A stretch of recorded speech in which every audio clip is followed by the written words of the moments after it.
રામદેવ જમીને ઊભા થયા, જોયું કે આ પટેલનો બળદ મારો લોટ ખાઈ ગયો, એટલે રડવા માંડ્યા.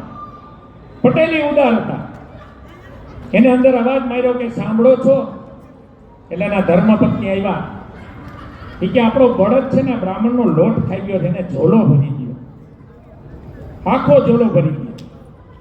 છતાં બ્રાહ્મણ રડતા હતા. એટલે એને કીધું, બ્રાહ્મણ તમને લોટ ઓછો થાય છે?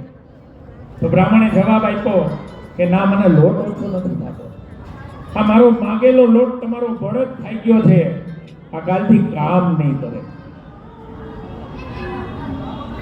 સમજી ગયા તમે?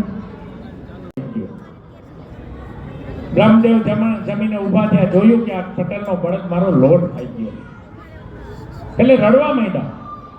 પટેલી ઉદાર હતા, એને અંદર અવાજ માર્યો કે સાંભળો છો?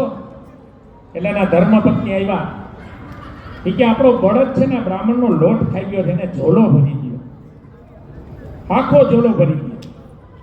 છતાં બ્રાહ્મણ રડતા હતા. એટલે એને કીધું, બ્રાહ્મણ તમને લોટ ઓછો થાય છે?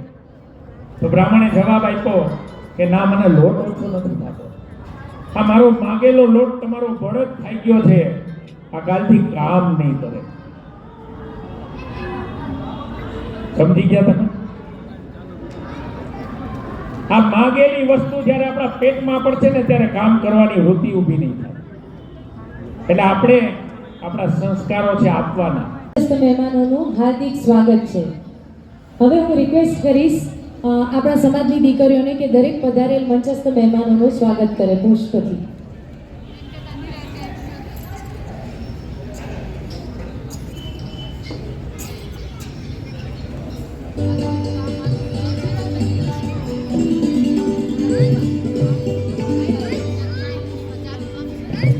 स्वागतम सुस्वागतम सुस्वागतम सुस्वागतम.